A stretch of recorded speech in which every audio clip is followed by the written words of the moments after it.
So good morning friends.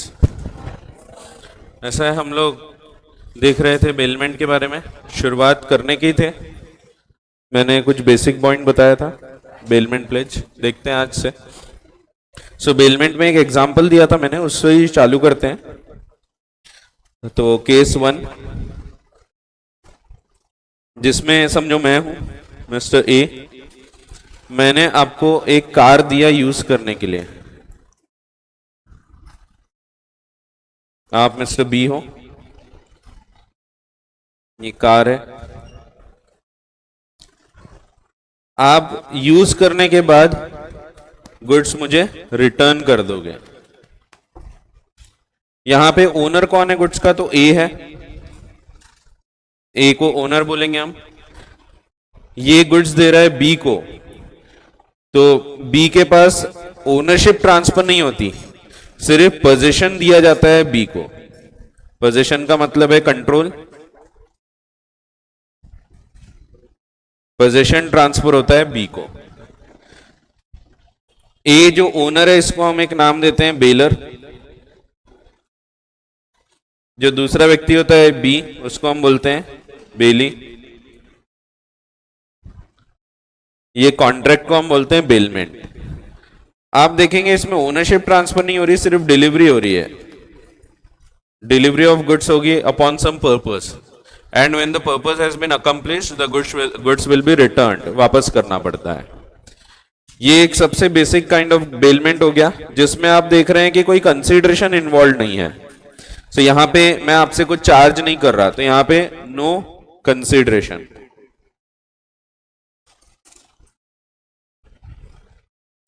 इसीलिए इसको हम एक नाम देते हैं, ये कहलाता है gratuitous bailment.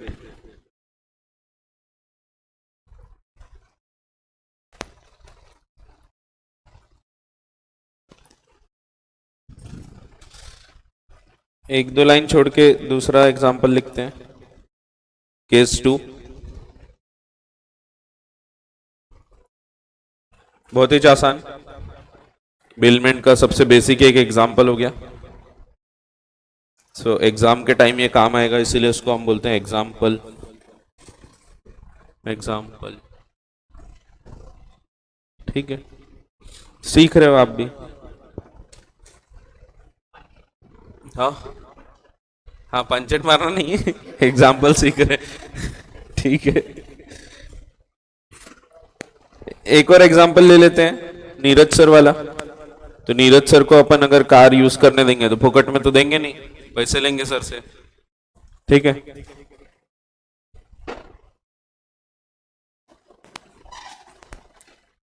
So similarly contract है। चलो मैं तो कॉपी पेस्ट कर सकता हूं ना, मैं काय को फिर से बनाऊं। अपन करेंगे कॉपी, फिर अपन करेंगे पेस्ट, बस हो गया। लेकिन इसमें फर्क रहेगा, इसमें हम कंसीडरेशन ले रहे हैं। तो समझो मैंने यहां पैसा लिया, नीरज सर को बोलता हूं कि भाई मैं यूज करने तो दूंगा मेरी कार, लेकिन आपसे पैसा लिया जाएगा। सो इसको हम बोलेंगे नॉन ग्रेटिशियस बेलमेंट, क्योंकि यहां कंसीडरेशन इज इन्वॉल्व। यहां कंसीडरेशन है, और इसीलिए हम इसको प्यार से बोलते हैं नॉन ग्रेटिशियस। ग्रेट्यूटस भी बोलते हैं, वो इंग्लिश अलग अलग प्रोनाउंसिएशन होता है, अमेरिकन इंग्लिश और ब्रिटिश इंग्लिश का थोड़ा बहुत होता है चेंज। जैसे ऑफन बोलते हैं, ऑफ्टन बोलते हैं, तो है। इंग्लिश जो यूके वाले हैं वो लोग ऑफन बोलते हैं, अपन बचपन से ऑफन पढ़ते हुए हैं। अभी यूएस इंग्लिश टेक ओवर कर रही है तो ऑफ्टन पढ़ा जाता है। आप देखते होंगे मैच में कमेंट्री करते हैं तो ऑफ्टन बोलते हैं वो लोग आजकल। पहले अपन बोलते थे टी साइलेंट है, अब टी आवाज करने लग गया। तो हाँ, सो वो यूएस इंग्लिश और ब्रिटिश इंग्लिश का फर्क है, बस वही है। अपने को क्या है, दोनों ही नहीं आती। तो ये दूसरा एग्जाम्पल हो गया, बहुत ही आसान से एग्जाम्पल्स हैं दोनों ही। सो एक ही एग्जाम्पल है वैसा, सिर्फ एक में पैसा लिया जा रहा है, दूसरे में नहीं लिया जा रहा। जिसमें आउट ऑफ ग्रेटिट्यूड में यूज करने दे रहा हूं, that is called as gratuitous bailment.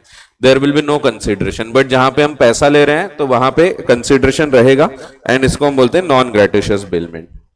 इसके बाद एक और केस ले लेते हैं 2 लाइन छोड़ के, केस 3,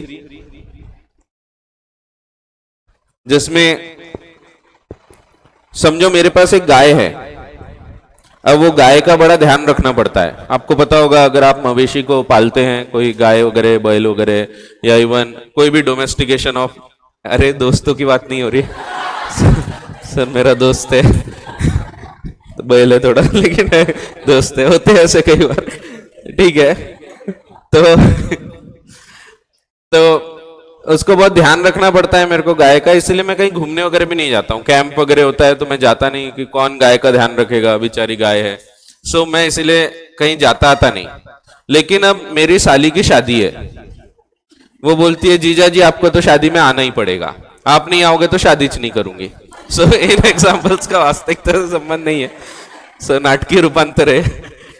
तो अब मैं बड़ा चिंतित हो गया, धर्म संकट है एकदम, कि यार शादी में भी जाना है और इधर गाय का भी ध्यान रखना है। सो गाय का नाम रख देते, लाली है तो एक साली है, दूसरी लाली लाली का ध्यान रखना है।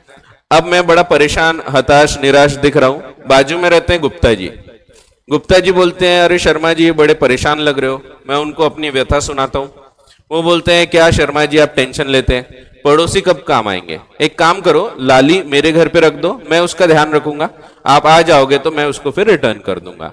ये भी एक प्रकार का बेलमेंट है, जिसमें मैं गुड्स रख रहा हूं, उसमें कुछ काम वाम नहीं करना है, लेकिन सिर्फ उसका ध्यान रखना है, उसको चारा पानी खिलाना, अगर बीमार वगैरह होती तो दवा दारू देना, तो ये सब काम जो रहेंगे, अरे तो दवाइयां, तो ये सब जो काम रहेंगे ये सब करना है, तो उसका ध्यान रखना है।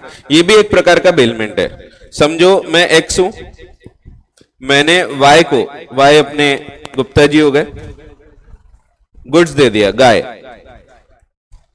तो अब बनाऊंगा नहीं मैं, सरकार बनाए चलो गाय भी बनाओ तो ठीक है। यहां पे भी अगेन कोई कंसिडरेशन इज नॉट इन्वॉल्व। यहां पे भी पैसे वगैरह नहीं लिए जा रहे, इसीलिए ये भी हो गया ग्रेटिशियस।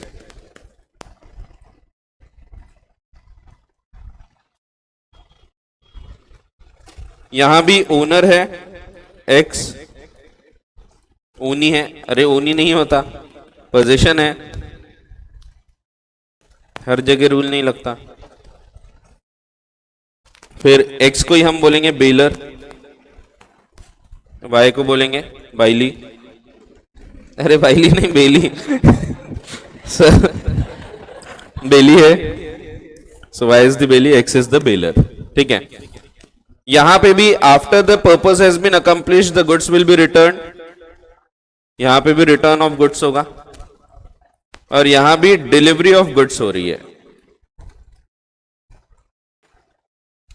ये हर केस में जब हम बात कर रहे हैं गुड्स की, तो ये हर केस में ये जो है ना, ये मूवेबल रहेंगे, मूवेबल गुड्स हैं।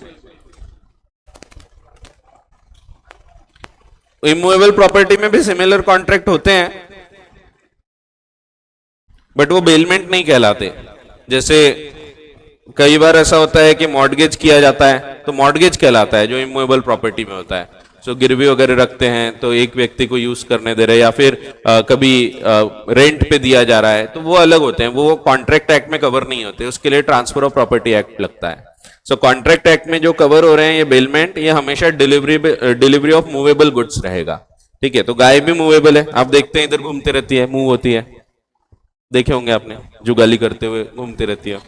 हाँ जुगाली बोलते हैं उसको, वो ऐसे बैठे रहते ना, तो जुगाली है। सो ठीक है, हाँ तो वैसे तो करती गाय, देखे होंगे आपने। खैर हाँ नहीं देखे होंगे तो अभी देख लिया ना ऐसे, ठीक है। चलो तो पढ़ लेते पहले, फिर देखने जाना। सो यहां पे भी कंसिडरेशन इज नॉट इन्वॉल्व। एक और ले लेते हैं केस 4।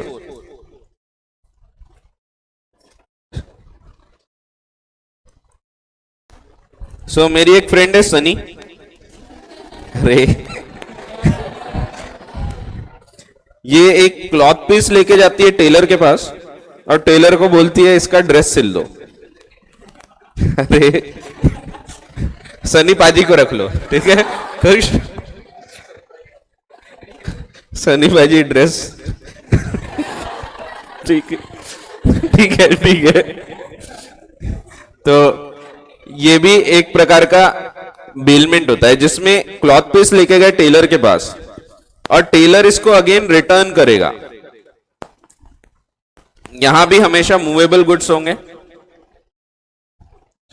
इसकी डिलीवरी हो रही है और ओनरशिप एस की रहेगी, टी को सिर्फ पोजीशन प्राप्त हो रहा है। तो एस इज द बेलर, हमेशा ओनर ही बेलर दिखेगा आपको ज्यादातर केस में, और टी जो है 99% केस में आपको owner, baler is the owner हमेशा दिखेगा। वो कभी ऐसा हो सकता है कि गलत किया वगैरह तो फिर इसीलिए बेलर की ओनरशिप नहीं थी, ऐसा बहुत कम केस में देखने को मिलेगा। और एक्स को सॉरी टी को हम बोलेंगे बेली, पहली नहीं बेली। यहां पे टेलर पैसा भी लेगा, फोकट में तो काम करेगा नहीं, तो यहां पे भी कंसिडरेशन इज इन्वॉल्व, और इसीलिए ये भी नॉन ग्रेटिशियस बेलमेंट है।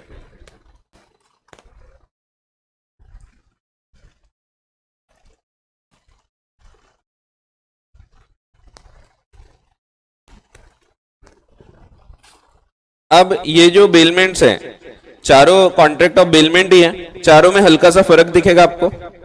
पहले केस में देखो फायदा किसको हो रहा है, सो फायदा हो रहा है बेली को, तो ये पहला जो है ये फॉर द बेनिफिट ऑफ बेली है, आपको कार मिल रही है यूज करने के लिए, सो it is for the benefit of बेली। ठीक है, इसमें क्योंकि मैं कोई पैसा चार्ज नहीं कर रहा तो मेरे को कोई फायदा नहीं है। दूसरे केस में दोनों को फायदा है, बेलर को भी पैसा मिलेगा, बेली को भी गुड्स मिलेंगे यूज करने के लिए। सो ये इसको हम नाम देते हैं mutual benefit, for the mutual, mutual यानी दोनों के लिए, ऑफ बेलर एंड बेली।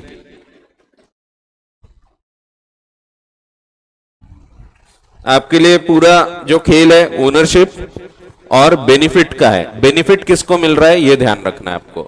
सो आपको कॉन्ट्रैक्ट ऑफ बेलमेंट बहुत ही आसानी से समझ में आएंगे। तीसरा केस, इसमें किसको फायदा मिल रहा है, तो ये मत बोलना गाय को, गाय को तो मिल ही रहा है, तो यहां पे बेलर को मिल रहा है। गुप्ता जी मुझे गाय का ख्याल रख के दे रहे हैं, तो यहां पे जो बेनिफिट मिल रहा है ये मुझे मिल रहा है, गुप्ता जी कोई पैसा भी चार्ज नहीं कर रहे, तो ये for the benefit of baler है।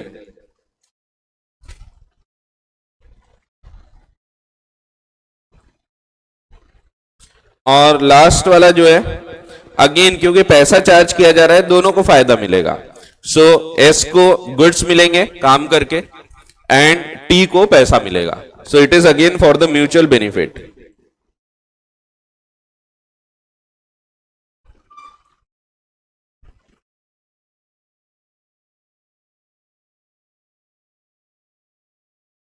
बेलर एंड बेली, तो दोनों का फायदा है इसमें, for the mutual benefit of bailor and bailee. So ऐसा है, बहुत ही आसान, जीवन में पढ़ाई से आसान कुछ भी नहीं, ऐसा बोलते कुछ लोग। तो ये 4 केसेस हो गए, ये 4 केसेस से हम पूरा कॉन्ट्रैक्ट ऑफ बेलमेंट निपटा देंगे, खत्म हो जाएगा।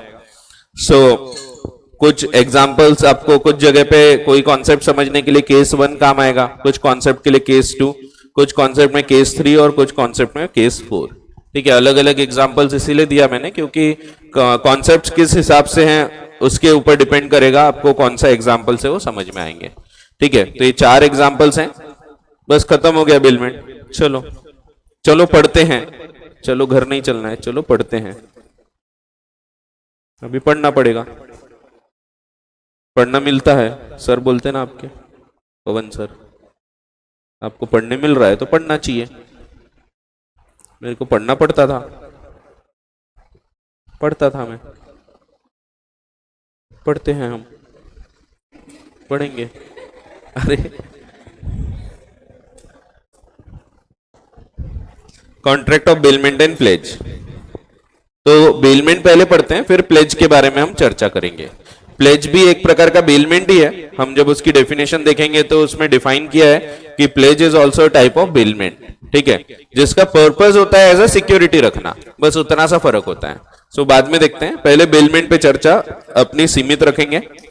सो इंट्रोडक्शन दिया है, contracts of bailment and pledge are again special types of contracts covered under the Indian contract act. Contract act covers contract of bailment from sections 148 to 171। इसके बाद प्लेज के कॉन्ट्रैक्ट चालू होते हैं 172 से 179, और उसके बाद फिर एजेंसी चालू होता है 180 से, ठीक है। डिक्शनरी मीनिंग, बेलमेंट का डिक्शनरी मीनिंग अगर आप देखोगे तो ट्रांसफर ऑफ पोजीशन दिखेगा आपको, या change in position of the goods. So जब एक व्यक्ति दूसरे व्यक्ति को पोजीशन ट्रांसफर कर देता है, that is called as bailment, या हैंडिंग ओवर। सो एक व्यक्ति ने दूसरे व्यक्ति को कुछ हैंड ओवर कर दिया, कोई पोजीशन ट्रांसफर कर दिया, तो इसको हम बोलेंगे bailment. It is derive from the French word bailler, that means to deliver. So जब डिलीवर कर रहे हैं, ओनरशिप नहीं दे रहे हैं। हर केस में आप देखो ओनरशिप ट्रांसफर नहीं होती है, सिर्फ हम गुड्स की डिलीवरी देते हैं और बाद में गुड्स वापस मिल जाएंगे। डेफिनेशन, डेफिनेशन में वही लिखा है, a bailment is the delivery of goods. So main चीज है डिलीवरी ऑफ गुड्स होगा, और गुड्स मीन्स हमेशा मूवेबल प्रॉपर्टी होगी, from one person to another. So one person जैसे बेलर टू अनदर, बेली को, फॉर सम पर्पज, इसमें हमेशा एक पर्पज रहेगा। चारों एग्जाम्पल आप देखो, एक पर्पज है, आपको कार यूज करने मिल रही है, एक पर्पज हो जाता है, या फिर गाय का ध्यान रखना है, क्लॉथ काम करके वापस मिलेगा, ये सब बेलमेंट है जिसमें कोई ना कोई एक स्पेसिफिक पर्पज है। अपॉन अ कॉन्ट्रैक्ट, और ये एक प्रकार का कॉन्ट्रैक्ट है, that they shall when the purpose is accomplished be returned. जब काम पूरा हो गया तो आपका काम क्या है, वापस लाके दे देना है। जैसे आपने गाड़ी लेके गए, यूज किए, आपका काम हो गया तो आपने लाके रिटर्न कर देना चाहिए। तो when the purpose has been accomplished the good shall be returned और otherwise disposed of as per the directions of the person delivering them. तो दो चीज लिखी, एक तो रिटर्न करो, नहीं तो otherwise dispose of as per the directions of the bailor. जैसा मैं बोलूंगा वैसा डिस्पोज ऑफ करो। सो डिस्पोज ऑफ करना है ना, जैसा मैं बोलूंगा उस हिसाब से उसको निपटाना है। जैसे मैंने बोल दिया कि गुड्स को मेरे पास भेजने के बदले कहीं और भेजने बोल दिया, तो वो भी डिस्पोज ऑफ करना होगा। एक सिंपल एग्जांपल लेते हैं, जैसे मेरी बुक है, अब बुक्स में क्या होता है, हम लोग बुक को बाइंडिंग करते हैं, प्रिंट होता है, प्रिंट होने के बाद कवर पेज और पूरे पेजेस अलग अलग रहते हैं, उसको बाइंडिंग के लिए हम एक व्यक्ति के पास भेजते हैं। ये भी एक प्रकार का बेलमेंट है जिसमें गुड्स की ओनरशिप हमारी है, हम उसके पास भेज रहे हैं, वो उसमें उसको चिपकाता है, ग्लू वगैरह लगाएगा, उसको पूरा प्रॉपर बुक जैसा बनाएगा, उसके बाद हमको वापस कर देगा। तो ये एक बेलमेंट होता है। कभी ऐसा भी होता है कि मैं बुक्स को वापस मंगाने के बदले तुरंत अगर कहीं से ऑर्डर आ गया तो मैं उसको बोलता हूं कि भाई मेरे पास वापस मत ला, इसको किसी और पार्टी को पहुंचा दे। जैसे समझो मेरी बुक्स वैसे पुणे से बाइंड होके आती है, अब वहां से मैं गुड्स मंगाता हूं, सो यहाँ आएंगे, यहाँ से फिर मैं डिस्ट्रीब्यूट करूंगा। इससे अच्छा कुछ स्टूडेंट्स हैं जो पुणे में ही रहते हैं, तो मैं जिससे बाइंडिंग करवाता हूँ उसको बोल देता हूँ भाई एक काम कर कि वहां पे ये एड्रेस में देता हूँ, वहां पे ये गुड्स को पहुंचा देना। हाँ, ये पहुंचाने का खर्चा मैं बेयर करूंगा क्योंकि मेरे हिसाब से वो पहुंचाए जा रहे हैं। या समझो दिल्ली के कोई स्टूडेंट से ऑर्डर आ गया तो मैं बोल सकता हूं कि दिल्ली में मैं एक एड्रेस देता हूं, वहां पे भिजवा दे, क्योंकि मेरे पास आएंगे फिर मैं भेजूंगा, उससे अच्छा डायरेक्टली सेंड कर दो। सो ऐसे केसेस में ये भी बेलमेंट ही है, जिसमें वो मुझे रिटर्न भले नहीं कर रहा है but he is disposing of as per my directions. जैसा मैं बोल रहा हूं उस हिसाब से वो ठिकाने लगा रहा है। सो डिस्पोज ऑफ करना है ना, वही ठिकाने लगाना, जैसे मैंने बोला वैसे उसने गुड्स को पहुंचा दिया। So that is again a contract of bailment. तो बेलमेंट में it is the delivery of goods from one person to another for some purpose upon a contract that when the purpose has been accomplished the goods shall be returned or otherwise disposed of as per the directions of the person delivering them। तो या तो return करो या फिर otherwise dispose of करो, जैसे मैं बोल रहा हूं उस हिसाब से। पार्टीज टू बेलमेंट, दो पार्टीज होती है, the person giving the goods, जो ओनर होता है, he is the baler. The person delivering the goods is called the baler. The person to whom they are delivered is called as the bailee, and the transaction is bailment. कभी कभी bailment create हो जाता है by implication of law, implied bailment भी होता है, automatic create हो गया। जैसे आपको याद होगा, जैसे मैं तो रास्ते से जा रहा था, भेलपुरी नहीं खा रहा था, मैं रास्ते से जा रहा था और मुझे यहाँ पे 9 लखा हार छपड़ा, मैंने उसको उठा लिया, तो वहां पे क्या लिखा था कि फाइंडर ऑफ गुड्स बेली बन जाता है। यहां पे बेलमेंट के थ्रू मुझे दिया नहीं था बट ऑटोमेटिक बेलमेंट क्रिएट हो गया। सो ऐसे केस में जब अपने आप क्रिएट हो जाता है बाय इंप्लीकेशन ऑफ लॉ, तो इसको हम इंप्लाइड बेलमेंट बोलते हैं। तो bailment can be even bye implication of law, वही अगला पॉइंट है।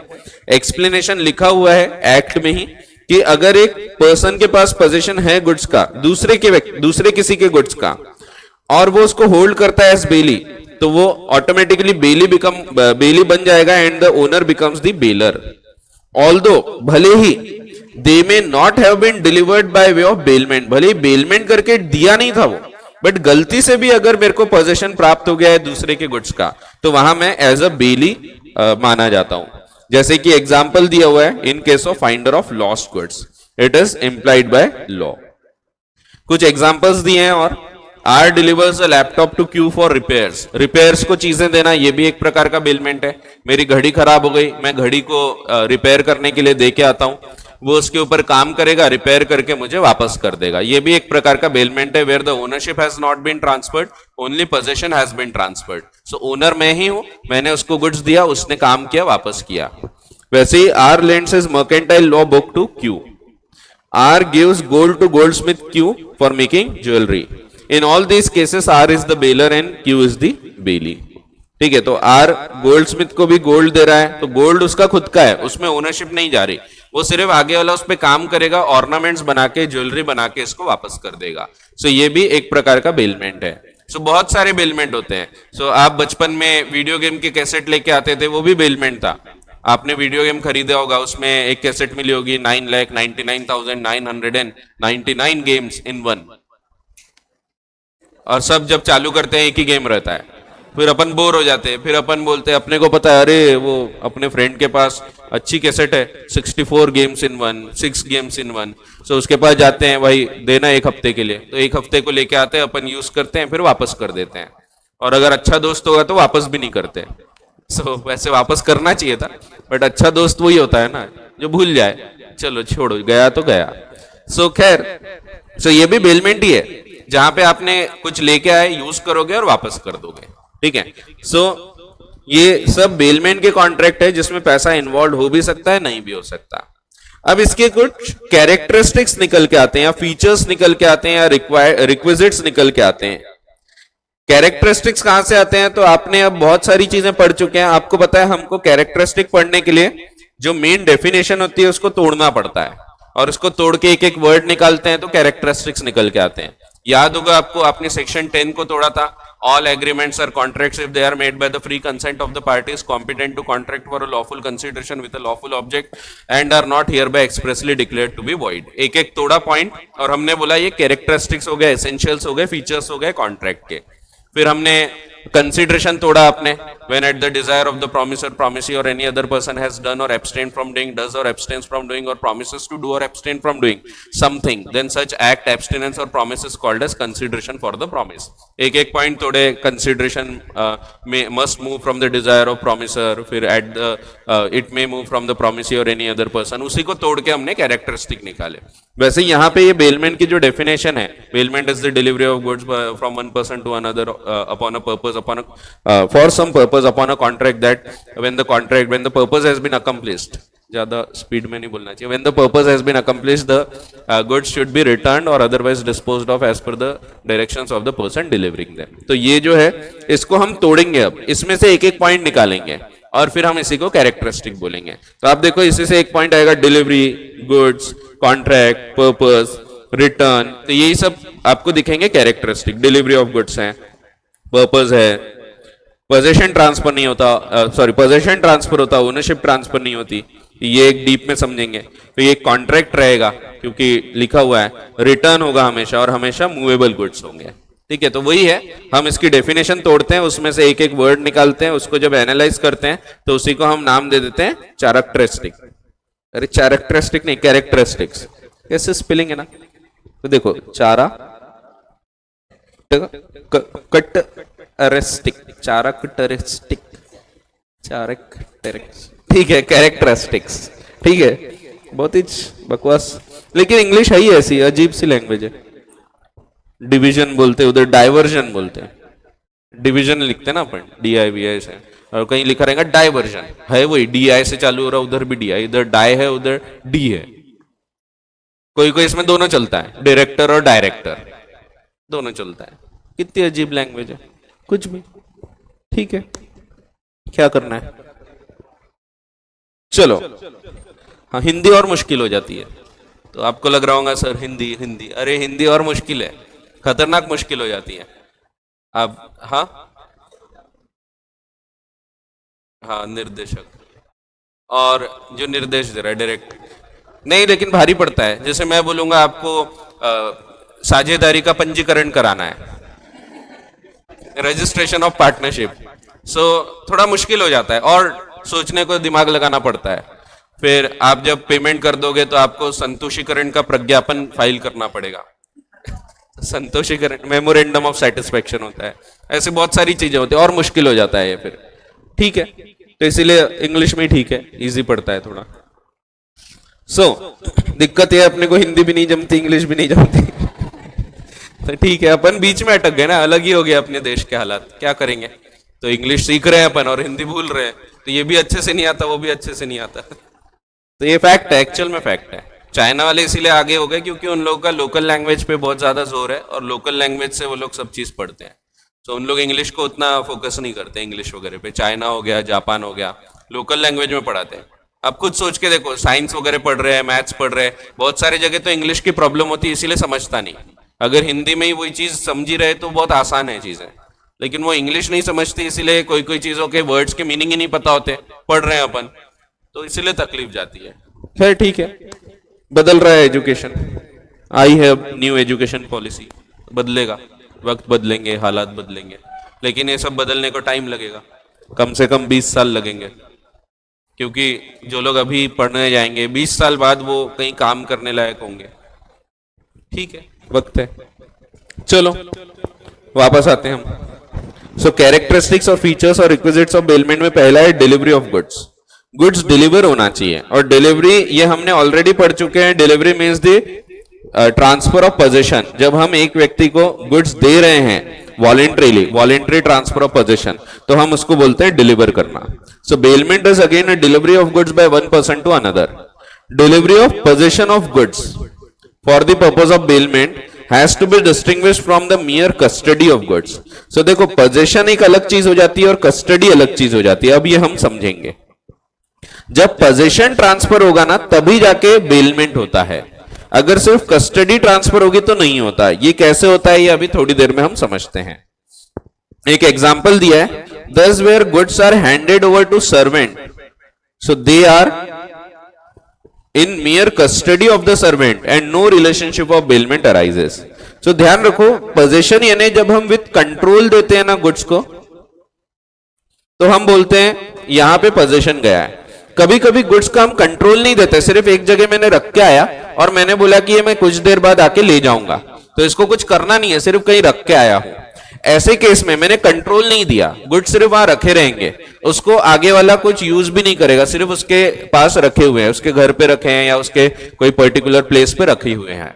यहां पे बेलमेंट अराइज नहीं होता, बिकॉज मैंने वहां पे उसको कंट्रोल नहीं दिया। कंट्रोल देना चाहिए। एक बहुत आसान एग्जांपल देता हूं, जैसे समझो आप एक स्कूटर स्टैंड में अपनी गाड़ी पार्क करते हैं, बाइक लेके जाते हैं, वहां पे पार्क कर देते हैं। यहां पे आप चाबियां खुद के पास रखते हैं, पार्किंग पे आप गाड़ी लगाते हैं, चाबी अपने पास रखते हैं। यहां पे पोजीशन ट्रांसफर नहीं होता, क्योंकि कंट्रोल किसका है? तो आपका है, क्योंकि चाबी आपके पास है, दैट मींस उस गुड्स का आपने कंट्रोल नहीं दिया, तो ये बेलमेंट नहीं होता है। तो जब आप कहीं पार्किंग लॉट में कोई गाड़ी पार्किंग पे लगाते हैं, it is not a case of bailment, because position is not transferred, चाबियां हमारे पास ही है, कंट्रोल हमारे पास ही है। अगर चाबी दे के आते हैं तो बेलमेंट होगा, लेकिन चाबी हम दे के नहीं आते, सो जनरली चाबी हम वापस लेके आते हैं। ऐसे केस में बेलमेंट अराइज नहीं होता। यहां हम बोलते हैं सिर्फ कस्टडी ट्रांसफर हुई है, वहां रखे हैं गुड्स, बट उसका कोई कंट्रोल नहीं है उन गुड्स पे, वो गुड्स का कंट्रोल हमारे ही हाथ में है, तो वहां पे बेलमेंट अराइज नहीं होगा। वैसे ही एक एग्जांपल दिया है, एक सर्वेंट है, उसके पास हमने गुड्स को रखा है और उसको यूज वगैरह नहीं करना है, कोई कंट्रोल नहीं दिया, सिर्फ रखा है, कुछ टाइम बाद मैं आके ले जाऊंगा। यहां पे भी सिर्फ कस्टडी गई है, ये बेलमेंट नहीं होता। यहां पे मेरे ही कंट्रोल में गुड्स है ऐसा माना जाता है। तो जब सर्वेंट को हम गुड्स हैंड ओवर कर देते हैं, वहां पे भी बेलमेंट क्रिएट नहीं होता।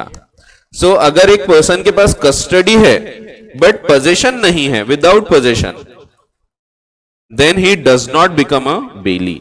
एग्जाम्पल में आप ध्यान रख सकते हैं, जो स्कूटर स्टैंड वाला एग्जाम्पल है वो ध्यान रखो, तो बेस्ट एग्जाम्पल है। अब सेक्शन 149 एक्सप्लेन करता है कि डिलीवरी कैसे हो सकती है गुड्स की। So it explains the mode of delivery to the bailee and states that the delivery of goods may be either actual और कंस्ट्रक्टिव। अब दो ही डिलीवरी होती है एज पर सेक्शन 149, एक्चुअल और कंस्ट्रक्टिव। जब हम कंस्ट्रक्टिव बोलेंगे तो कंस्ट्रक्टिव इंक्लूड्स सिंबॉलिक, जैसा कि मैंने आपको बताया था सेल ऑफ गुड्स एक्ट में कि वैसे दो ही डिलीवरी हम मानते हैं, एक्चुअल और कंस्ट्रक्टिव। ये जो सिंबॉलिक डिलीवरी है ये अलग से इंस्टीट्यूट ने दिया, इसीलिए हम वहां पे कवर करते हैं, नहीं तो वैसे देखें तो दो ही डिलीवरी होती है, एक्चुअल एंड कंस्ट्रक्टिव इंप्लाइड। सो मैं अगर आपको चाबियां दे रहा हूं, चाबी हैंड ओवर कर रहा हूं मेरे बाइक की, दैट मीन्स मैं आपको बाइक हैंड ओवर कर रहा हूं, ठीक है। तो ये एक प्रकार की सिंबॉलिक डिलीवरी भी है और ये कंस्ट्रक्टिव भी है। इट इज इंप्लाइड कि मैंने अगर आपको मींस ऑफ ऑब्टेनिंग पोजीशन दे दिया तो मैंने आपको गुड्स प्राप्त करने का जरिया दिया हूं, आप जाके गुड्स ले जा सकते हैं। तो मैंने कंट्रोल ट्रांसफर कर दिया, चाबियां हैंड ओवर कर देना मींस कंट्रोल ट्रांसफर कर देना, ठीक है। सो डिलीवरी दो प्रकार से हो सकती है, it can be either the actual delivery of goods. Actual delivery तब होती है when the bailor hands over the goods physically, तो फिजिकल पोजीशन ट्रांसफर होता है, physical possession of goods, that is called as actual delivery. लेकिन constructive delivery तब होती है on the other hand does not involve physical possession but something is done which has the effect of putting goods in the position of belly. For example चाबियां hand over कर देना, ये भी constructive delivery है, या फिर acknowledgement कर देना, ये भी कंस्ट्रक्टिव डिलीवरी है। सो बाय एक्नॉलेजमेंट क्रिएट हो गया बेलमेंट का रिलेशन। जैसे आपको याद होगा हल्दीराम वाला केस, हल्दीराम में हम गए केक खरीदने, हमने जैसे ही केक खरीदा अब हम ओनर बन गए, बट वो एग्री करता है कि वो मेरे बिहाफ पे होल्ड करेगा। अभी गुड्स हटे नहीं, जहां रखे थे वहीं रखे, लेकिन उसने जैसे ही एग्री किया कि मैं अब शर्मा जी के बिहाफ पे गुड्स को होल्ड कर रहा हूं, वैसे ही हम मान लेंगे कंस्ट्रक्टिव डिलीवरी हो गई और यहां पे भी बेलमेंट क्रिएट हो गया। हमने पढ़ा था कि he acts as bailee of the या एजेंट ऑफ द बायर, वो बायर का एजेंट बन गया, बेली बन गया, उसके पास गुड्स रखे हैं, अभी भी फिजिकल पोजीशन ट्रांसफर नहीं हुआ, वो पहले भी उसके पास था अभी भी वही है, बट हम ऐसा मान लेते हैं कि गुड्स मुझे डिलीवर हुए और मैंने उसको वापस दिया as a bailee. So by acknowledgement भी ये क्रिएट हो सकता है, ठीक है। सो वही है, सो दोनों टाइप से डिलीवरी हो सकती है, एक्चुअल और constructive, and constructive includes even symbolic delivery. Illustration दी है, When the goods are in transit, अब ट्रांजिट पे होते हैं तो हम कैसे डिलीवर करते हैं, तो उसकी जो रिसिट होती है, रेलवे रिसिट, लॉरी रिसिट, वो ट्रांसफर करके हम डिलीवर करते हैं, या शिप से जा रहे हैं तो bill of lading, dock warrant होगा, वो ट्रांसफर करके। So when they are at sea और on railway, they can be delivered by handing over the bill of lading or railway receipt representing the goods. This is an example of constructive delivery. तो यही हमने वहां symbolic पढ़ा था। तो यहाँ पे सिंबॉलिक और कंस्ट्रक्टिव में कोई भेदभाव नहीं है, दोनों एक ही है, ठीक है। तो आपको अगर कभी पूछेंगे कि state the mode of delivery as per sale of goods act, तो आपको 3 लिखना है, ठीक है। वहां पे आप 3 लिखोगे, एक्चुअल, सिंबॉलिक और कंस्ट्रक्टिव। लेकिन अगर यही बेलमेंट में पूछेगा तो 2 ही लिखोगे, तो 2 ही होते हैं एक्चुअली, ठीक है। वो तो इंस्टीट्यूट ने एक एक्स्ट्रा दिया, इसलिए वहां पे हमने 3 पढ़ा, ठीक है। According to explanation to section 148, a person already in position of goods may become a bailee. ये वही हल्दीराम का एग्जांपल आप ध्यान रख सकते हैं। पर्सन ऑलरेडी इन पोजीशन, उसी के पोजीशन में गुड्स थे, may become a bailee by subsequent agreement, सिर्फ एग्रीमेंट से, एक्नॉलेजमेंट से वो बेली हो गया। एक और एग्जाम्पल दिया है, नहीं तो आप हल्दीराम के केक का एग्जाम्पल तो ध्यान रख ही सकते हैं। Suppose you buy a scooter from dealer and leave the scooter in possession of the dealer, उसी के पास छोड़ दिया। After the sale is completed, D जो अभी तक ओनर था becomes the bailey, although originally he was the owner, but अब वो बेली हो गया। गुड्स हटे नहीं, जहां थे वहीं रखे, फिर भी हम मान लेते हैं डिलीवरी कंप्लीट हो गई, ठीक है। सो पहला पॉइंट है डिलीवरी। डिलीवरी 2 प्रकार से होगी, एक्चुअल और कंस्ट्रक्टिव। कोई भी प्रकार से डिलीवर हो गए गुड्स, और डिलीवरी किसकी होना चाहिए, पोजीशन की डिलीवरी होना चाहिए, डिलीवरी ऑफ पोजीशन। सो अगर पोजीशन ट्रांसफर हो गया तो फिर बेलमेंट क्रिएट हो चुका है। हमेशा एक पर्पस के लिए पोजीशन ट्रांसफर होता है, जैसे कार मैंने दिया तो आपको यूज करना है, इसके लिए दिया गया। गाय दी गई थी उसका ध्यान रखने के लिए, या फिर कपड़े दिए जा रहे हैं for the purpose of stitching it into a dress. So ये सब केस में एक पर्टिकुलर पर्पज है, ठीक है। So the goods are delivered for some definite purpose. Following are some of the examples, कुछ पर्पज के एग्जांपल बताए हैं। सो कौन कौन से पर्पज हो सकते हैं? ये एग्जांपल्स ऑफ बेलमेंट नहीं है, हाँ बोल सकते हैं बेलमेंट भी है, लेकिन बेलमेंट को अगर हम क्लासिफाई करें तो दो मेजर क्लासिफिकेशन होंगे, सिर्फ ग्रेटिशियस एंड नॉन ग्रेटिशियस, ठीक है। बाकी ये एग्जांपल्स हैं।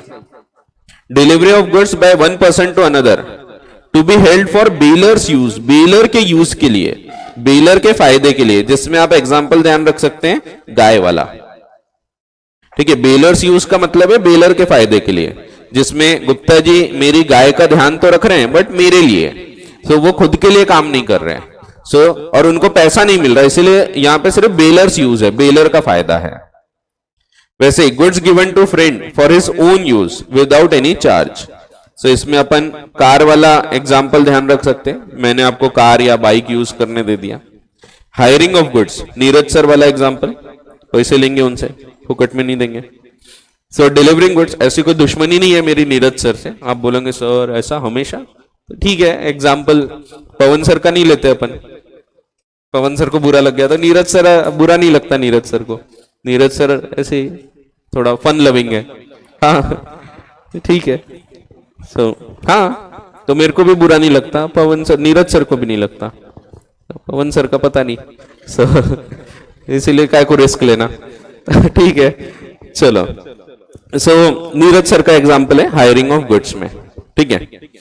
फिर delivering goods to the creditor to serve as a security for loan, ये भी डिलीवरी ऑफ गुड्स है टू द क्रेडिटर, जिसने उधारी दिया उसको, to serve as a security. इसको हम वैसे एक नाम और देते हैं, ये प्लेज है।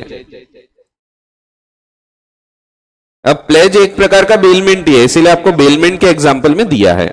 सो जब मैंने गिरवी रखा, इन सिंपल टर्म्स गिरवी रखना, प्लेज को हिंदी में अगर बोले तो गिरवी रखना। सो मैंने जब गुड्स को गिरवी रख दिया एक क्रेडिटर के पास कि भैया मैं जब तक पैसा नहीं चुकाता तुम ये गुड्स को अपने पास रखो, ये एक प्रकार का बेलमेंट है और इसको ही हम प्लेज बोलते हैं। सो जब हम प्लेज की डेफिनेशन पढ़ेंगे, सो उसकी डेफिनेशन ही बोलती है कि pledge is the bailment of goods for the purpose of security. So आपको आगे जाने की जरूरत नहीं है, मैं बता देता हूं। तो प्लेज की डेफिनेशन देखो, the bailment of goods, pledge भी बेलमेंट ही है लेकिन as a security for payment of a debt और performance of a promise is called as pledge. So pledge अलग नहीं है, प्लेज बेलमेंट का एक हिस्सा है, ठीक है। जैसे इंडेमनिटी गारंटी टोटली अलग थे, वो मैंने आपको बताया भी था, इंडेमनिटी अलग है, गारंटी अलग है, दोनों अलग अलग टाइप के कॉन्ट्रैक्ट है, लेकिन बेलमेंट और प्लेज एक ही प्रकार के कॉन्ट्रैक्ट है। आप ऐसा बोल सकते हैं कि pledge is a type of bailment, pledge is a species and bailment is a genus. So bailment बहुत टाइप के हो सकते हैं, उसमें से अगर सिक्योरिटी के रूप से बेलमेंट किया तो उसको हम प्लेज बोलेंगे, ठीक है। और एग्जांपल दिया है delivering goods for repairs with और विदाउट रेम्यूनरेशन, जिसमें मैंने घड़ी वाला एक एग्जांपल दिया आपको। सो रिपेयर के लिए हमने गुड्स दिया, या even delivering goods for carriage, अगर हम सनी पाजी को गुड्स देते हैं कैरी करने को, ट्रांजिट के लिए, एक जगह से दूसरी जगह ले जाने के लिए, ये भी तो बेलमेंट है। ओनरशिप कभी नहीं जाती कैरियर के पास, हम गुड्स का सिर्फ पोजीशन हैंड ओवर करते हैं। ओनरशिप या तो सेलर की होगी या तो बायर की होगी, सिर्फ पोजीशन ट्रांसफर होता है। सो यहां पे भी बेलमेंट क्रिएट हो जाता है। अब पोजीशन ट्रांसफर होता है but ownership is not transferred, ownership transfer नहीं होती, तो वही पॉइंट है। सो पोजीशन ट्रांसफर होना चाहिए। So in bailment the bailor continues to be the owner. So ज्यादातर केस में आपको दिखेगा bailor is the owner of the goods, therefore bailment does not cause any change of ownership, there is only transfer of position from bailor to बेली।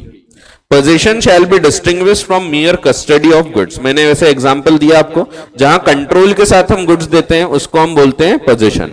जहां पे हम control नहीं देते, सिर्फ मैंने रख दिया, आकाश भैया को बोला कि गुड्स रखे, मैं 1 घंटे में आके ले जाऊंगा, तो ये कस्टडी ट्रांसफर हुई है। यहां पे पोजीशन नहीं गया, कंट्रोल पूरा मेरा है। सो मैंने कुछ करने नहीं बोला, सिर्फ रखा है, वो बता के गया हूं मैं, और वो मैं बाद में आके ले जाऊंगा। सो यहां पे कंट्रोल नहीं दिया गया। या बेस्ट एग्जांपल है वही पार्किंग लॉट वाला, पार्किंग में गाड़ी रखे बट हमने चाबियां नहीं दिए, तो कंट्रोल हमारा है, भले फिजिकली कस्टडी वो आगे वाले की है, उसके पास रखे हैं गुड्स, लेकिन हमारा पोजीशन कंटिन्यू होता है। इसको समझने के लिए एक बहुत ही अच्छा केस हुआ था कालिया पेरुमल वर्सेस विशालाक्ष्मी का। उससे हम ये समझते हैं, बड़ा ये अच्छा सा इंटरेस्टिंग सा केस है, ये दिया है Kaliya Perumal Pillai versus Vishalakshmi. All India reporter Madras high court का केस है। Mad means Madras. कालिया पेरुमल, ये कालिया जो है ये एक सुनार होता है, और वीजा लक्ष्मी, जैसे कि नाम में उसके वीजा भी है लक्ष्मी भी है, तो अमीर औरत होगी पता ही लगता है, वीजा है और लक्ष्मी है।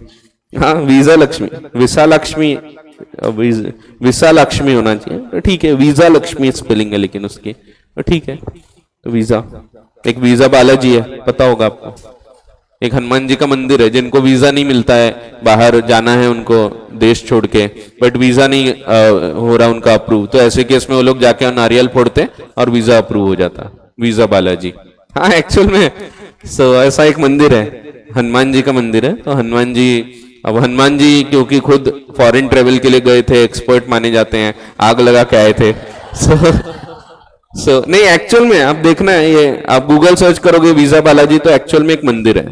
तो होते हैं ऐसे अजीब अजीब मंदिर, तो वहां जाके जिनको वीजा नहीं मिलता वो नारियल फोड़ते, तो वीजा क्लियर हो जाता है, फिर वो जा सकते हैं फॉरेन अब्रॉड। अब वो है, आप गूगल सर्च करोगे तो मिलेगा, वीजा बालाजी एक्चुअल में एक प्लेस है, एक मंदिर है, अजीब अजीब मंदिर होते हैं, ठीक है। तो ये वीजा लक्ष्मी है। वीजा लक्ष्मी जो होती है ना, हाँ वीजा बालाजी तो है एक। तो खैर ये जो वीजा लक्ष्मी होती है, आंटी जी होती है, खूब पैसे होते हैं इनके पास, इतने पैसे ऐसे जेब से 10 रुपए निकालो तो 50-60 हजार रुपए गिर जाए, तो बहुत अमीर होते हैं। अच्छा, अरे मॉडर्न आंटी है ठीक है, कुछ भी। अरे कुछ को बाद में समझता है, बाद में से ठीक है, इस पे भी एक जोक था, खैर बाद में बताता हूँ, पहले कालिया पेरुमल को देख लेते हैं। ये देख लो, फिर कभी बताऊंगा जोक। अरे टाइम बहुत कम है अपने पास। तो इसमें विजय लक्ष्मी होती है, खूब अमीर आंटी होती है, उनके पास खूब सारा गोल्ड होता है, और वो ज्वेलरी के फॉर्म में तो होता है, लेकिन पुराने जमाने के ऑर्नामेंट्स होते हैं, ऐसे बड़े बड़े कान के झुमके रहते हैं जो आज के दौर में कोई पहनता नहीं, रानी हार होता है महंगा सा। एकदम पुराने ओल्ड फैशन इनके पास ज्वेलरी होती है। इनको उसको न्यू फैशन में अभी के ट्रेंड के हिसाब से करवाना है, लेकिन इनको शक बहुत होता है कि अगर हम किसी को भी गुड्स यूज करने देंगे, गोल्ड वगैरह काम करने देंगे, तो गोल्ड चोरी कर लेते हैं लोग। उनको हमेशा शक रहता है। वो कोई भी सुनार से जब भी मिलती है तो उसको एक कंडीशन रखती है कि भाई जो भी काम होगा मेरे सामने ही होगा, लेकिन कोई तैयार नहीं होता। अल्टीमेटली उनको मिलता है एक कालिया पेरुमल, एक गोल्ड स्मिथ है, ये एग्री करता है कि ठीक है आप आना, आपके नजरों के सामने ही पूरा काम मैं करूंगा। तो गोल्ड को गलाना है, ऑर्नामेंट्स में कन्वर्ट करना है, लेकिन फिर कालिया पेरुमल बोलता है लेकिन मैडम ये एक दिन का काम तो है नहीं, तो एक दिन में तो मैं ये कर नहीं पाऊंगा, तो आपको गोल्ड तो छोड़ के जाना पड़ेगा। फिर आंटी को फिर शक होता है, फिर बोलती है ठीक है गोल्ड में लेके तो रोज जाऊंगी नहीं, क्योंकि मैं रोज वापस ले जा रही फिर वापस लेके आ रही, तो लोगों को पता लगेगा तो चोरी हो सकती है। इसीलिए उन्होंने एग्री किया कि एक काम करेंगे, मैं एक बॉक्स लेके आऊंगी, वो बॉक्स में गोल्ड रखा रहेगा, मेरे नजरों के सामने वो बॉक्स अपन खोलेंगे, फिर वो गोल्ड निकालेंगे, तुम उसको गलाना, उस पे काम वगैरह करना, फिर जब भी शाम हो जाएगी, शाम को दुकान बंद करने का टाइम आएगा, तो जो भी हाफ फिनिश ज्वेलरी रहेगी मुझे वापस करना, मैं उसको उसी डब्बे में वापस रखूंगी। लेकिन अब डब्बा घर ले जाना भी रिस्की है, तो तुम्हारे घर में ही एक कमरा जिसमें कोई आता जाता नहीं, ऐसे कमरे में वो गोल्ड बॉक्स रख देंगे अपन, उसमें भी लॉक रहेगा, गोल्ड बॉक्स को तो लॉक है ही, साथ में वो दरवाजा भी बंद रहेगा, उसकी चाबी मेरे पास रहेगी। फिर दूसरे दिन मैं आऊंगी, फिर दरवाजा खोलेंगे, बॉक्स निकालेंगे, गोल्ड खोलेंगे, गोल्ड पे काम होगा, फिर से लॉक करेंगे, फिर रखेंगे, ऐसा रोज रोज चलेगा। एग्री होता है, कॉन्ट्रैक्ट में ऐसा बताया, बात हो जाती है, एग्री हो जाता है कि ऐसा ऐसा अपन करेंगे। अब वो काम चल रहा है, कुछ दिन काम चलता है, 10-12 दिन, उसके बाद पता लगता है एक दिन सोनार के यहाँ चोरी हो गई, वो कमरा टूट गया, वहां से गोल्ड बॉक्स भी गायब हो गया, सोनार का खुद का भी गोल्ड कुछ चोरी हो गया। अब आंटी जी यहाँ पे आरोप लगाती है कि यहाँ पे बेलमेंट था, और बेलमेंट था, इसीलिए सोनार की जिम्मेदारी थी कि सोनार ने गुड्स को ध्यान रखना चाहिए था। तो यहाँ पे वो जिम्मेदार है मेरे नुकसान के लिए, तो उसने मुझे नुकसान की भरपाई करना चाहिए। लेकिन जब कोर्ट में केस गया तो कोर्ट ने बोला कि आंटी जी, जब चाबी आप खुद के पास रखते थे तो यहाँ पे हम मान ही नहीं सकते बेलमेंट हुआ है, क्योंकि बेलमेंट के लिए कंट्रोल जाना जरूरी है। यहाँ पे कंट्रोल तो आपके पास है, जब मकान की भी चाबी, वो रूम की चाबी भी आपके पास है, बॉक्स की चाबी भी आपके पास है, तो हम ये बोलेंगे ही नहीं कि बेलमेंट क्रिएट हुआ है, because possession has not been transferred. सिर्फ कस्टडी रखी हुई है उसके पास, बट उसकी कोई जिम्मेदारी नहीं बनती। जो बेली की जिम्मेदारियां होती है, हम आगे पढ़ेंगे कि बेली की जिम्मेदारी होती है to take reasonable care of the goods, वो जिम्मेदारी यहां उत्पन्न नहीं होती, क्योंकि ये कॉन्ट्रैक्ट बेलमेंट में ही कवर नहीं होता। सो एक एक्चुअल केस है जो आपको बहुत अच्छे से समझाता है पोजीशन और कस्टडी का डिफरेंस। सो पोजीशन मींस जब कंट्रोल दिया गया, यहां पे कंट्रोल नहीं दिया गया था, यहां पे सिर्फ गुड्स रखे उसके यहां, लेकिन कंट्रोल पूरा आंटी जी के पास है। सो इसीलिए यहां पे हम मान लेते हैं बेलमेंट क्रिएट होता ही नहीं, यहां सिर्फ कस्टडी ट्रांसफर हुई है एंड पोजीशन ट्रांसफर नहीं हुआ है। भले फिजिकली गुड्स वहां रखे हैं, but control is of the lady. So ये चीज पोजीशन इसमें ज्यादा अच्छे से आपको समझ में आता है। सो ये एग्जांपल अब बता दिया हूं तो पहले रीड कर लेते हैं, फिर बाकी के पॉइंट्स देखते हैं। So a lady employed a goldsmith for the purpose of melting old jewelry and making new jewels.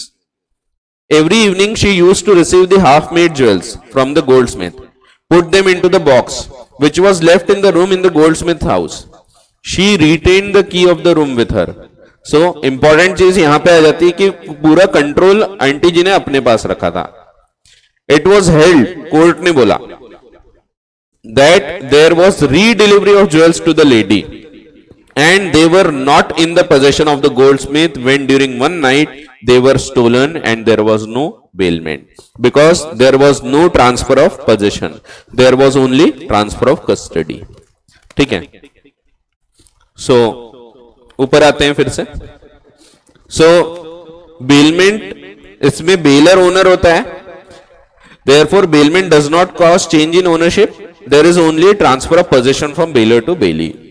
Possession shall be distinguished from mere custody of the goods. तो वही जो मैंने अभी समझाया आपको, possession और custody में फर्क है।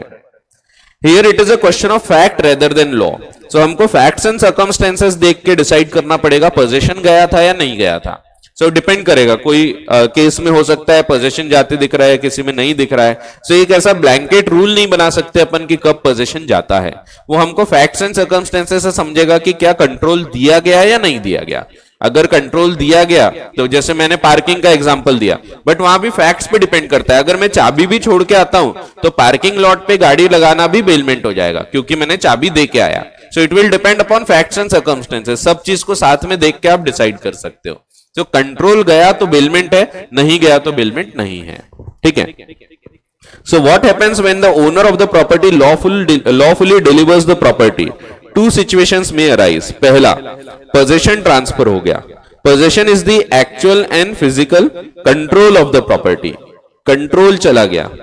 और the intent to possess exclusively a property, intending to prevent others from using the property as distinct from the legal right of possession. If the owner upon parting with the possession gives control over the property to another, तो फिर bailment create होगा। Control जाना जरूरी है, अगर control नहीं गया तो बेलमेंट नहीं होता। If the owner has no intention for any other person to have exclusive control, then the other person has no right to possess the property. This person is only a custodian. The custodian is defined as a person or institution that has the charge or custody of property, papers or other valuables. Custody is defined as the care and control of a thing or person for inspection, preservation or security. एक और example है जो आपको ये चीज और अच्छे से समझाता है, डिपॉजिट ऑफ मनी। सो पैसा अगर हम बैंक में जमा करते हैं तो ये भी बेलमेंट नहीं होता। पहली चीज, बेलमेंट इसीलिए नहीं है क्योंकि ये गुड्स नहीं है, पैसा गुड्स की डेफिनेशन में नहीं आता। दूसरी चीज, यहां पे बेलमेंट में क्या होता है ना, जब हम वापस लेते हैं चीज तो वो सेम गुड्स रिटर्न होना चाहिए। जैसे मैंने अगर लाली रख के आया था तो लाली वापस आना चाहिए, कोई काली पीली नहीं चलेगी। तो लाली रखे थे तो लाली वापस होना। सनी ने जो क्लॉथ पीस दी थी वही क्लॉथ पीस का ड्रेस मिलके वापस होना चाहिए। सो कोई और नहीं चलेगा, तो वही गुड्स वापस होते हैं। आपने मेरी कार लेके गए तो वही कार वापस लाएंगे, लेके गए अर्टिगा, लेके आ रहे ऑल्टो, ऐसा नहीं चलेगा। तो जो गुड्स ले गए थे वही गुड्स वापस होते हैं। लेकिन बैंक में ऐसा नहीं होता। आपने बैंक में पैसा जमा किया सो आपको वही पैसा वापस मिलेगा, ऐसा नहीं है। इनफैक्ट आपको आइडेंटिकल करेंसी नोट भी नहीं मिलते हैं। आपने हो सकता है पुराने हजार हजार रुपए जमा किए होंगे, बट अब वो तो बंद हो गए, तो आपको हो सकता है 500 रुपए मिले। इसमें एक और कंडीशन होती है, बेलमेंट में हम रिस्ट्रिक्शंस लगा सकते हैं कि आप कार लेके तो जा रहे हो लेकिन बर्डी मेन रोड पे मत ले जाना। लेकिन ऐसे रिस्ट्रिक्शंस हम यहां नहीं लगा सकते कि बैंक को मैं बोल रहा हूं भैया मेरा पैसा सिर्फ होम लोन के लिए यूज करना और किसी को पैसा उधारी के रूप में मत देना, ऐसा हम नहीं कर सकते। इसीलिए deposit of money in the bank account is not a bailment. तो वही दिया है, डिपॉजिट ऑफ मनी भी बेलमेंट नहीं कहलाता। पहला रीजन तो है इसमें कि मनी जो है ये मूवेबल प्रॉपर्टी में नहीं आती, मूवेबल प्रॉपर्टी का ही बेलमेंट हो सकता है। सेकेंडली, बेलमेंट में वही स्पेसिफिक गुड्स वापस होते हैं after the achieving the directed purpose, but bank is not bound to return the identical currency notes और coins which were deposited. Furthermore, depositor cannot object against the purpose to which his deposit are used by the bank. The only liability of bank is to return an amount equal to the sum deposited by the customer, and therefore in such cases the relationship is of customer, debtor and creditor, and not of bailor and bailee. So relationship between bank and customer जो होता है वो debtor और creditor का होता है, and not that of bailor and bailee. अब समझो ठीक है, डिपॉजिट ऑफ मनी बेलमेंट नहीं है, लेकिन आप जब लॉकर में कोई गुड्स रख देते हैं, समझो बैंक का लॉकर ओपन किया मैंने और वहां ले जाके मैंने गोल्ड रख दिया बहुत सारा, ऐसे केस में क्या बेलमेंट हो जाएगा? तो अगेन आंसर है नहीं, क्योंकि यहां पे भी हम कंट्रोल नहीं देते, कस्टडी जाती है सिर्फ।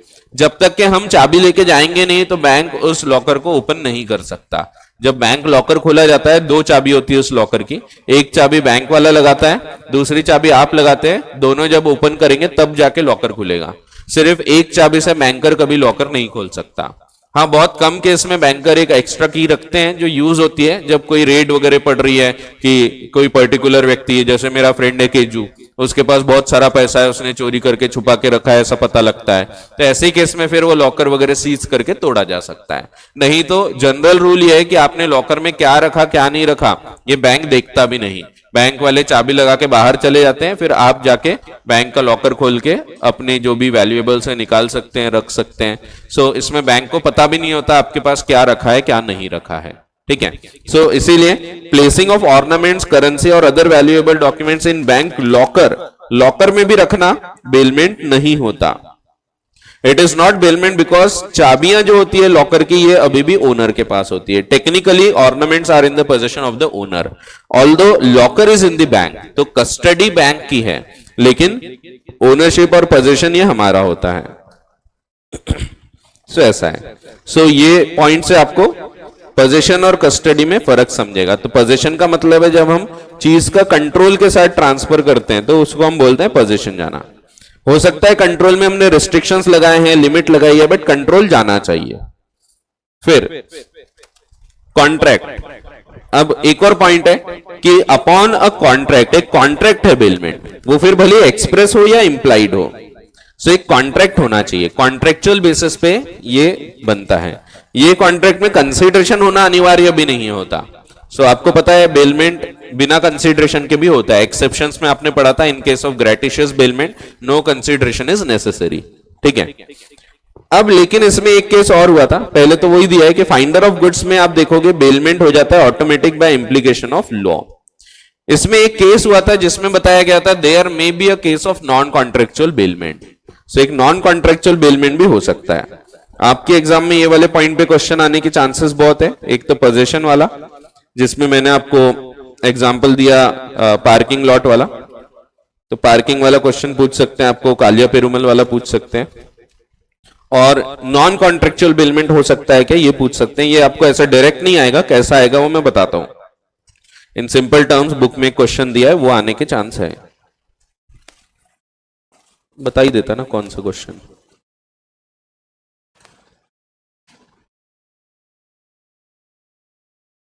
ज्यादा ही आगे चले गए।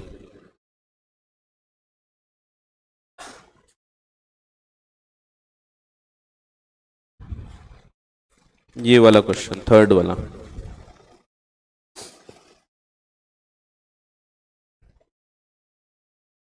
9.21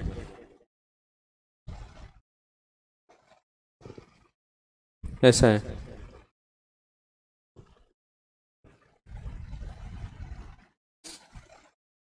चलो तो पढ़ते हैं। तो एक तो ये हो गया पार्किंग वाला, एक और है ये वाला समझाता हूँ अभी। नॉन कॉन्ट्रेक्चुअल बेलमेंट का है वो। तो there may be a case of non contractual bailment. इसमें एक केस हुआ था Memon Mohammad versus state of Gujarat का। Supreme court in state of Gujarat versus Memon Mohammad.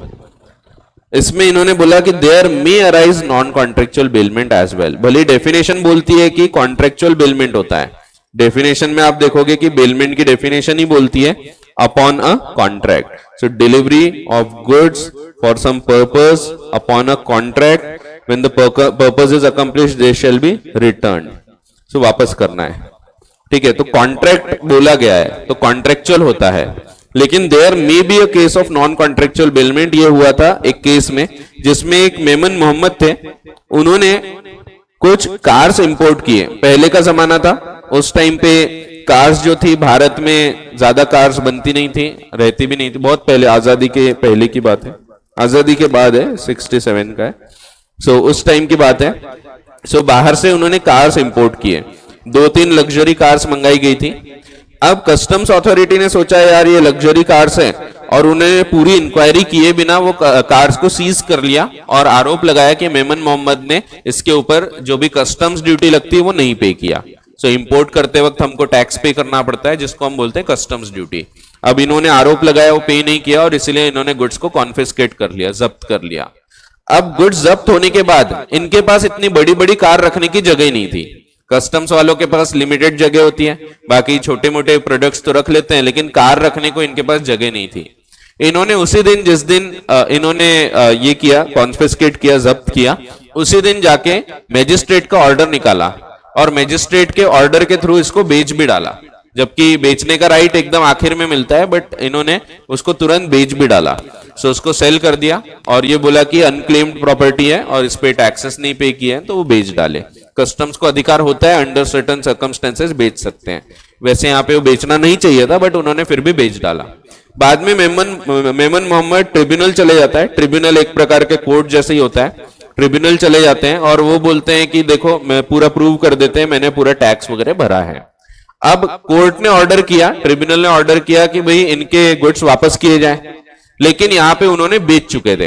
Court ने बोला ये एक प्रकार का बेलमेंट ही क्रिएट हो गया, जहां पे ओनरशिप उनकी थी नहीं, कस्टम्स अथॉरिटी की। ओनरशिप किसकी थी? तो ओनरशिप अभी भी मेमन मोहम्मद की थी, सिर्फ पोजीशन कंट्रोल ट्रांसफर हो गया था। वो भी ये नॉन कॉन्ट्रेक्चुअल क्यों बोल रहे हैं? क्योंकि कॉन्ट्रैक्ट में कंसेंट होती है, यहां तो उनके कंसेंट के बिना जब्त किया गया था और इसीलिए कोर्ट ने बोला it is a case of non contractual bailment. अब लेकिन वो बेच चुके हैं तो फिर क्या किया जाएगा? तो यहाँ पे जो पैसा वगैरह रहेगा वो पैसा उनको वापस करना पड़ा, along with all the damages. जो उनका खर्चा वगैरह हुआ होगा मेमन मोहम्मद का, वो सब पे करना पड़ा स्टेट ऑफ गुजरात को। ये एक एक्चुअल केस है, state of Gujarat versus Memon Mohammad. इसमें सुप्रीम कोर्ट ने डिसीजन दिया था, was of the view that there may arise a case of non contractual bailment. In this case the customs authority seized, जब्त किया, certain vehicles of the plaintiff for being involved in smuggling, यानी without tax pay करे जब लिए जाते हैं उसको smuggling बोलते हैं अपन। सो स्मगलिंग का मतलब ही होता है जब मैंने समझो सोना गोल्ड वगैरह मैंने छुपा के लेके आया बिना टैक्स पे किए, तो वो स्मगलिंग हो गया। The order of seizure was set aside by the appellate tribunal. तो ट्रिब्यूनल ने ये ऑर्डर को कैंसिल कर दिया, बोला कि तुमने गलत किया है, and ordered return of the vehicles. लेकिन the authorities under the order of magistrate, इन्होंने मैजिस्ट्रेट के ऑर्डर के थ्रू ये बेच भी दिया था, however had already disposed of the vehicles by representing them to be unclaimed property. The court found that government is liable to return the goods or pay compensation for them. So यहाँ पे court ने बोला कि या तो आप goods वापस करो, बट बेच चुके हो तो फिर उनको कॉम्पेंसेट करो। ठीक है, तो ये नॉन कॉन्ट्रेक्चुअल बेलमेंट है जो सुप्रीम कोर्ट तक केस गया था। तो ट्रिब्यूनल ये एक प्रकार का कोर्ट ही होता है, कोई पर्टिकुलर एक्ट के तहत जब क्रिएट करते हैं तो उसको ट्रिब्यूनल बोलते हैं अपन।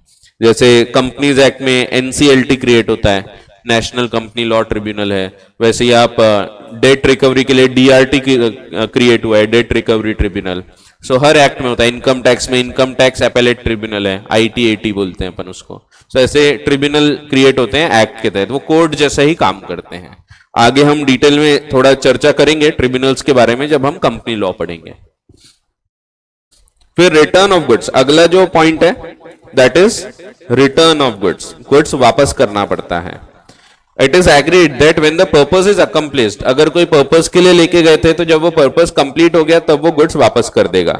और अगर कोई टाइम लिमिट है तो टाइम के बाद वापस कर देगा। जैसे आपने मेरी बाइक लेके गए, बोले थे 1 घंटे में ला दोगे, तो 1 घंटे बाद वापस करना पड़ेगा।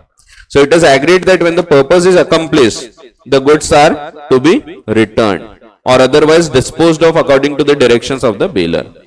Same goods should be returned by the bailee which he has taken under bailment. जैसा कि मैंने बताया, same goods वापस करना पड़ता है। And movable goods होंगे हमेशा। Bailment is concerned with only movable goods. There cannot be bailment of immovable properties like land, building, etc. or money. There can be similar contracts which are covered under mortgage or hypothecation. But ये goods जब रहेंगे goods में ही bailment होगा, movable goods में। बाकी land building वगैरह के case में मॉर्गेज, हाइपोथिकेशन, हायर ये सब हो सकता है, लीज हो सकती है, लेकिन उसको हम बेलमेंट नहीं बोलते। ठीक है, अब यहां तक कोई डाउट है तो पूछ लो। हाँ, नहीं उसमें कंट्रोल दिया ना अपन ने, गाय को पूरा ध्यान रखना है, तो विदाउट कंट्रोल कैसे ट्रांसफर होगा। तो ऐसा नहीं है सिर्फ वो रख रहेगी, खड़ी रहेगी गाय, कुछ खाना नहीं खिलाना, कुछ नहीं, ऐसा नहीं है, वहां कंट्रोल जा रहा है कुछ। ठीक है, तो उसको खाना खिलाना है, ध्यान रखना है, सो गोबर वोबर साफ करना है, तो ये सब, हाँ एक्चुअल में ये कंट्रोल है। सो कंट्रोल दिया गया है वहां पे। ठीक है, तो ऐसा है। फिर डिफरेंट काइंड्स ऑफ बेलमेंट।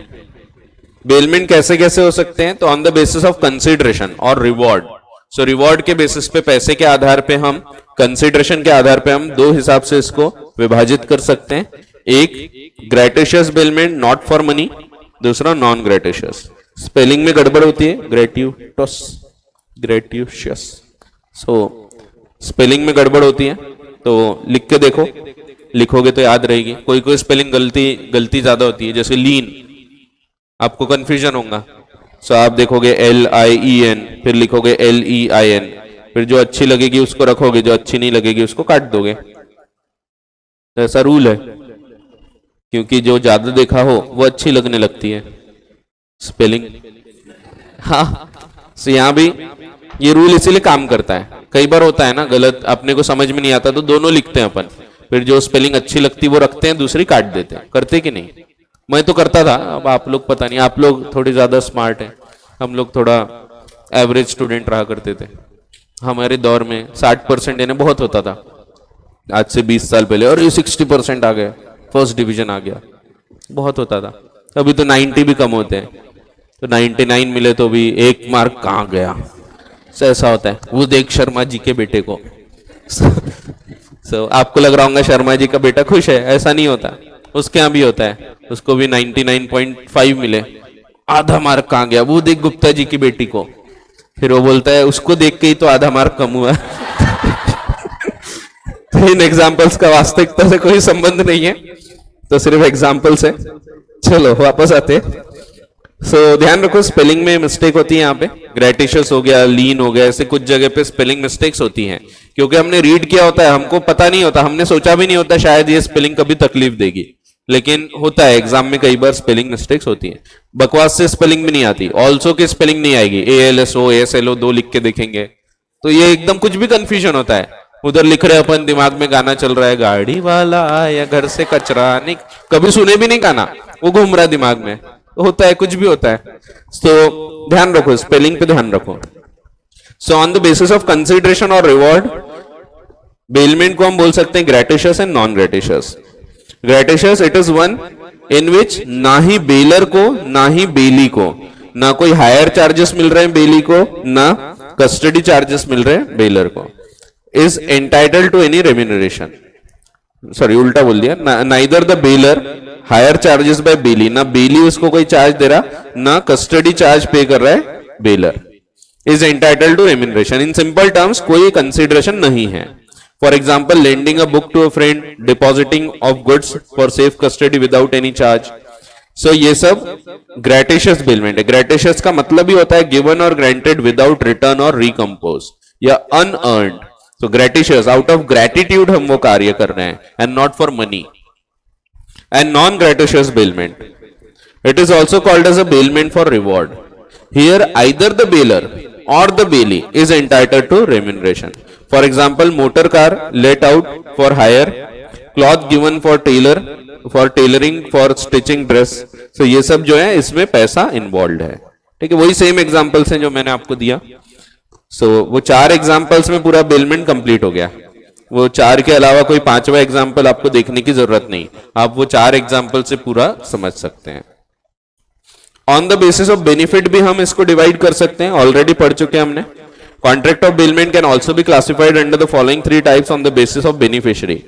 एक for the benefit of bailor, bailor के फायदे के लिए, where the goods are bailed for the benefit of bailor and bailee is entitled to receive no remuneration.